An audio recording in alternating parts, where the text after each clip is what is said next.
আসসালামু আলাইকুম দর্শক, আমি মেহেদী হাসান ক্র্যাব বিডি থেকে। আজকে গুরুত্বপূর্ণ একটা বিষয় নিয়ে আলোচনা করব। সেই বিষয়টা হচ্ছে, দেখুন, গতকালকে যে মানববন্ধনটা গিয়েছে আমাদের ঢাকা প্রেস ক্লাবের সামনে, সেই মানববন্ধনটা কিন্তু 100% সফল হয়েছে। অনেক টিভি মিডিয়াতে নিউজ করেছে। তারপর শ্রম সংস্কার কমিশনের যে সুলতান ভাই আছে, দেখা যাক, আপনারাও উনি এটা রাস্তায় নিয়ে আছেন, কথা আমরাও আছি বলেছেন। আপনাদের তারপর সাথে ওখানে ইনশাআল্লাহ। হচ্ছে শ্রমিকদের একটা প্রোগ্রাম ছিল। ওই শ্রমিকদের প্রোগ্রামে সকলেই কথা কত বলেছেন। নির্মম দুঃখজনক শ্রম যে আমার নামে সংগঠনের 20,000 আনোয়ার টাকা সাহেব স্যালাড তোলা সভাপতি হবে, ছিলেন, সেখানে তিনিও আমি কিন্তু 10,000 টাকা আউটসোর্সিং পাবো, বিষয় নিয়ে কথা 12,000 টাকা বলেছেন। পাবো, কি হয়?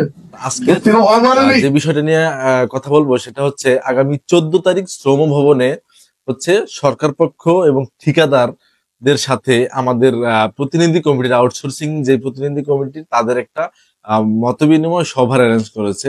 যতদূর আমি জানি, সেখানে 100 ঠিকাদার থাকবে, কিংবা ঠিকাদারদের একটা আহ, দল সেখানে থাকবে। এবং আমাদের যে প্রতিনিধি কমিটি আউটসোর্সিং এর হয়ে কেউ থাকবে সেখানে, সেটা হতে পারে রফিকুল ইসলাম ভাই, হতে পারে মুকুল দাদা, হতে পারে শিশির ভাই। মানে আমাদের আউটসোর্সিং এর যে সকল প্রতিনিধিরা আছে তারা থাকবে, এবং সরকার পক্ষ থাকবে। সো এই বিষয়টাকে আপনারা কিভাবে দেখছেন, ইতিবাচক নাকি নেতিবাচক? বিষয়টা হচ্ছে, আমি এই বিষয়টাকে পজিটিভলি নিচ্ছি না। কেন কেন নিচ্ছি না সেটাও আমি আপনাদেরকে বলছি। কেননা হচ্ছে, আমাদের ঠিকাদারদের সাথে কোনো বৈঠক আমাদের হতে পারে না, আলোচনা হতে পারে না।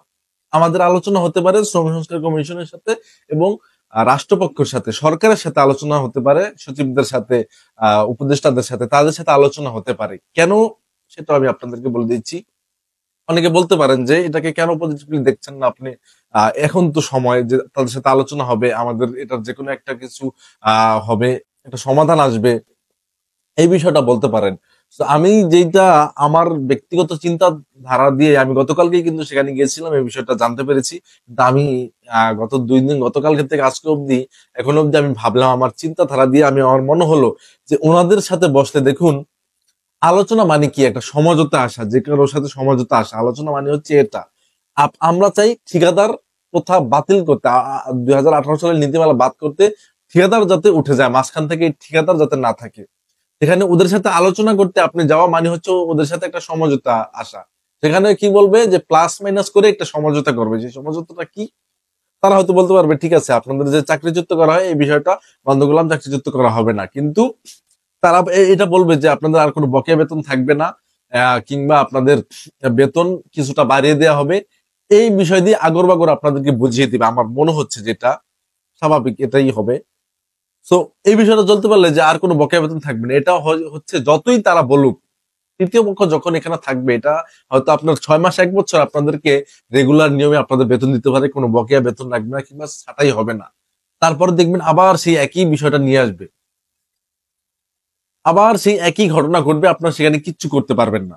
তো আমরা দেখুন, যেখানে ঠিকাদার বাতিল করার প্রশ্ন চলছে, করার জন্য আন্দোলন চলছে, তাদের সাথে বসার প্রশ্নই আসে না। আমরা বসবো সরকারের সাথে, আমরা বসবো হচ্ছে শ্রম সংস্কার কমিশনের সাথে। কেননা তাদেরকে কনভিন্স করে এটা বাতিল হলে তাদের সাথে বসার কোনো প্রশ্নই আসে না। কেননা তাদের সাথে আমরা বসবো, বসা মানে হচ্ছে একটা সমঝোতা আসা।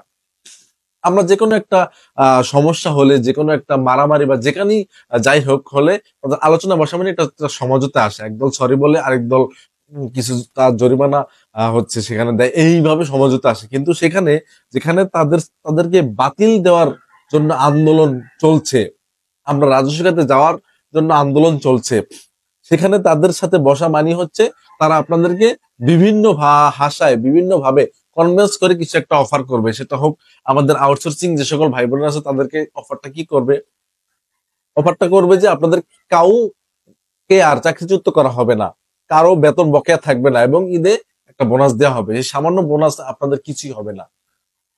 এটা আবার ধীরে ধীরে 6 মাস 1 বছর গেলে আবার সেই পুরোনো জায়গায় আপনার ফিরে আসবে। এবং পুরোনো জায়গায় যখন আবার ফিরে আসলে, তখন আবার যদি আপনি এটা বন্ধ করার জন্য আন্দোলনে নামেন, এবং আবার যদি আপনারা বলেন যে এরকম হচ্ছে, তখন সরকার কিন্তু আপনাদের কথা শুনবে না। তখন আপনাদেরকে বলবে যে আপনাদেরকে ডেকে আমরা সমঝোতা করে দিয়েছি, এখানে আর এই বিষয়টা নিয়ে বাড়াবাড়ি না করাই ভালো। এবং এই বিষয়টা নিয়ে আপনারা আর কখনো বাড়াবাড়ি করবেন না, কারণ এটা সমঝোতা হয়ে গেছে, সমাধানও হয়ে গেছে। আপনাদের যত সমস্যা ছিল সেই সমস্যার সমাধান কিন্তু ঠিকাদাররা দিয়ে দিয়েছে। এই বিষয়টা কিন্তু বলবে, আপনারা মাথায় রাখবেন। আর আমি যেটা মনে করি, আমাদের প্রতিনিধি হয়ে যারাই সেখানে যাবে তাদেরকে কনভিন্স করতে পারবে না। কনভিন্স করতে হলে আমরা সরকার কি করব, আমরা আলোচনায় বসলে সরকারের সাথে আলোচনায় বসবো, ঠিকাদারদের সাথে আলোচনা বসার প্রশ্নই আসে না। তাদের সাথে আলোচনা বসা মানি হচ্ছে প্লাস মাইনাস করে, তারা হচ্ছে এদিক সেদিক করে এটা সমঝোতে আসা। তারা বলবে যে হ্যাঁ ঠিক আছে, একটা সমাধানে আসেন, আমরা আর কাউকে চাকরিচ্যুত করবে না, এরকম একটা আপনাদেরকে বুঝিয়ে দিবে। সেখানে আপনারা কিছুই করতে পারবেন না। আমার মনে হচ্ছে না যে আলোচনা বসার আহ খুব একটা ফল আপনারা পাবেন। তো আমি আপনাদেরকে যে বিষয়টা বলতে চাই, আমাদের যে সকল কমিটিতে যে সকল ভাই বোনেরা আছেন তারা একটু ব্রেন দা চিন্তা করবেন যে আমরা তাদেরকে বাতিল দেওয়ার জন্য, বাতিল করার জন্য আন্দোলন করছি, তাদের সাথে আলোচনা কেন বসবো? আলোচনা বসার প্রশ্ন আসে না। আলোচনা বসা মানি সমঝোতায় আসা।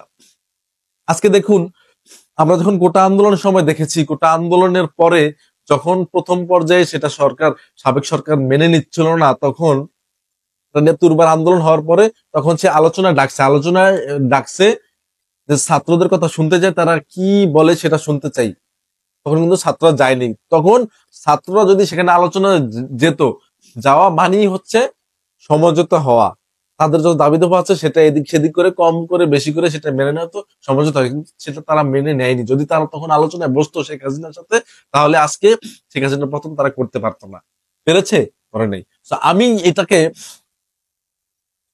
ভালো দিকে আমি দেখছি না, এটাকে আমি মনে করি আমাদের পরাজয় হবে। এই দিকে আলোচনা যাওয়ার প্রশ্ন আসে না, ঠিকাদারদের সাথে আলোচনা যাওয়ার প্রশ্ন আসে না। আলোচনা যদি যেতে হয় আমরা সরকারের সাথে আলোচনা যাব, আলোচনা যদি যেতে হয় আমরা যাব শ্রম সংস্কার কমিশন। এখানে তিন বাহিনী বসতে পারে, শ্রম সংস্কার কমিশন, সরকার পক্ষ, আর আমাদের যে প্রতিনিধি কমিটি আছে, আউটসোর্সিং এর যে সকল ভাইয়েরা আছে যারা নেতৃত্ব দিচ্ছে তাদের সাথে। এখানে ঠিকাদারদের সাথে আলোচনা বসার প্রশ্নই আসে না। অতএব এটা আপনারা বুঝবেন। আর তারপরও যদি আপনারা যেতেই চান, আলোচনায় যান, অবশ্যই আমার কথাটা আপনারা মিলে নিন। এই অফারটা তারা করবে যে ঠিক আছে, আপনাদেরকে কাউকে আর সারা বাংলাদেশে কোনো একজনকে চাকরিচ্যুত করা হবে না। তারা এটা বলবে, এবং বলবে যে কারো বকেয়া বেতন থাকবে না। তারা এটা বলবে, তারপর বলবে যে আপনাদের দাবি দেওয়া আমরা মেনে নিলাম, বকেয়া বেতন থাকবে না, চাকরিচ্যুত করা হবে না, এবং আপনাদের বেতন বাড়িয়ে দেওয়া হবে। তো বাড়িয়ে দেওয়া হলে কি, সামান্য কিছু টাকা বাড়িয়ে দিবে। কিন্তু সামান্য কিছু টাকা বাড়িয়ে দিলে কি আপনার হবে সেটা? যে কোনো চাকরিতে আপনার নিয়ম কি? আপনার চাকরিতে দেখুন, আপনি 10 বছর চাকরিতে গেলে একটা সুফল আপনি পান, প্রতি বছর বছর কিছু টাকা আপনার বাড়ে। কিন্তু আউটসোর্সিং এমন একটা দাসত্ব প্রথা, এই দাসত্ব প্রথায় কখনো আপনার চাকরির বেতন কখনো বাড়বে না। তো অতএব আপনারা একটু ভেবে চিন্তে যাবেন। যদি আলোচনায় আপনারা যেতে হয় গেলে, তারা এটাই বলবে আপনারা সেখানে, সেটা আপনারা যদি সমঝোতা করে আসেন এটা আপনাদের হবে বোকামি। এবং যদি আপনারা এই সমঝোতা করে আসেন, তারা এই অফার গুলো দিলে এটা যদি আপনারা মেনে নেন, তাহলে এটা হবে আপনি আউটসোর্সিং কর্মচারীদের সাথে আপনাদের বিশ্বাসঘাতকতা করা হবে। কেননা আউটসোর্সিং কর্মচারী ভাই বোনেরা আপনাদের প্রতি আস্থা রেখেছে, সেই আস্থা আপনারা রাখেননি। অতএব আমি বলতে চাই, ঠিকাদারদের সাথে আলোচনা বসার কোনো ভিত্তি নেই। আলোচনা যদি বসতে হয় সরকারের সাথে বসবেন, শ্রমসংস্কার কমিশনের সাথে বসবেন। আমাদের আহ থেকে আরো মেধাবী প্রতিনিধিরা সেখানে আছে। মুকুল দাদা আছে, রফিকুল ইসলাম ভাই আছে, আওলাদ ভাই আছে, উজ্জ্বল ভাই আছে, আরো যারাই আছে, শিশির ভাই, আহ আপনাদের থেকেও আরো অভিজ্ঞতা সম্পন্ন লোক থাকতে পারে। আপনারাই ভালো জানেন কি করবেন। তো আমি মনে করি যে একটা বিষয় আপনারা মাথায় রাখবেন, যারা আলোচনা যাবেন, যারা নেতৃত্ব দিচ্ছেন, সারা বাংলাদেশের এই 5 থেকে 6 লক্ষ লোকের প্রতিনিধি হয়ে আপনি সেখানে কথা বলবেন, আপনি তাদের হয়ে আপনি লড়বেন। সারা বাংলাদেশের প্রত্যেকটা প্রতিষ্ঠানের এই 5 থেকে 6 লক্ষ লোকের জিম্মাদারি আপনার হাতে, আউটসোর্সিং ভাই বোনদের জিম্মাদারি আপনার হাতে, তাদের ভবিষ্যৎ আপনাদের হাতে। তাদের এই চাকরিচ্যুত হওয়া, বকেয়া বেতন পরিশোধ না করা এবং তাদের রাজস্ব খাতে যাওয়া, আসলে নীতিমালায় দাসত্ব প্রথা থেকে তাদেরকে মুক্তির একমাত্র দায়িত্ব কিন্তু আপনাদের হাতে তারা দিয়ে দিয়েছে। সো ভেবে চিন্তে আপনারা পরবর্তী পদক্ষেপ নেবেন। সবাই ভালো থাকবেন। পরবর্তী আপডেট পেতে অবশ্যই আমার পেজে ফলো দিয়ে দিবেন, আর এই ভিডিওটা সর্বত্র শেয়ার করে দিন।